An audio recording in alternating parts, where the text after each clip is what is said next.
I'm doing a rebuild on a 1996 Acura 3.5 RL. The car has 213,000 miles on it, and I wanted to make a reliable car out of it, so decided I would redo the head gasket, timing belt, water pump, whatever.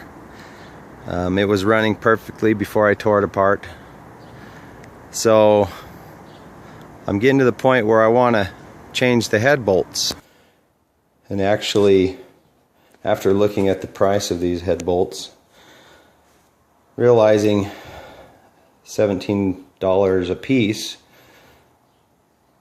for 16 of them is going to run me about $260. I thought maybe I should just reuse these. Well, this car never had a warped head. When I took the head in for machining, it was maybe 4 thousandths out. They machined it and got it flat for me, but it wasn't terribly out of warp. I mean, maybe it was 3 thousandths or 2 thousandths. Anyway, it wasn't too much. The engine didn't show signs of overheating. So I decided I would do one last attempt to see if I wanted to reuse these bolts, and this is what I came up with. There's a video about how these bolts actually do stretch, but it doesn't show you how to test the bolts that you have if you feel like you need to replace the bolts or keep the ones you have. And I just wanted to show maybe a little more practical way to test the bolts that you actually have pulled out of your engine. If they come out really hard in some areas and really easy in other areas, you definitely probably want to replace those bolts. But these didn't have any difference in the way they came out. They all look pretty good, and I did this little test to see a little bit further how much different they really are in their uniformity. So I found a flat surface. Now you can see that this is actually the flattest spot on this cutting board. The rest of the areas on the cutting board is a little bit warped. But this area right here I'm going to use. And what I want to do here is just set up these bolts. Let's actually turn this way.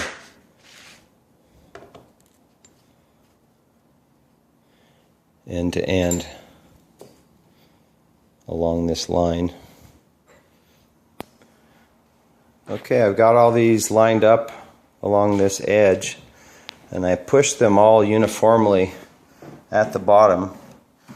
You can see they're all exactly in line at the bottom along this straight edge here. But you'll notice that as you come to the top of them, they're not all uniform at the top. And you can see that if you look at the tops of these, that there are spaces that are more narrow and some that are more far apart. So there's another indicator that these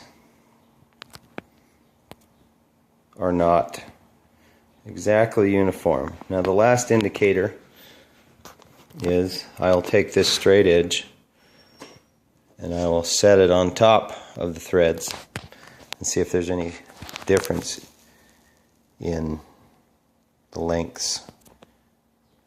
And there's not a lot of terribly obvious differences in the lengths. You can't really tell from this point, but I'm going to go to where I'm looking into a window here. And you can see some gap,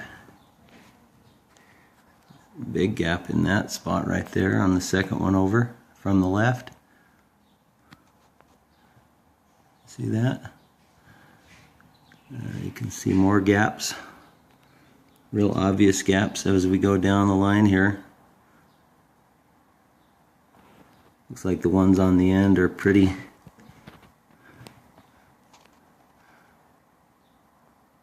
pretty uniform. It looks like maybe we're getting a little reflection off some of that, but you can definitely see that there's some of these that are a little bit longer than the others. So if it's not too terrible, maybe consider reusing, but I personally, I'm going to spend the $270 because I'm looking at probably 10/1000ths of an inch on at least that one right in the middle of the screen, and probably 10/1000ths or 8/1000ths second one from the left. Anyway, good luck and have a good time.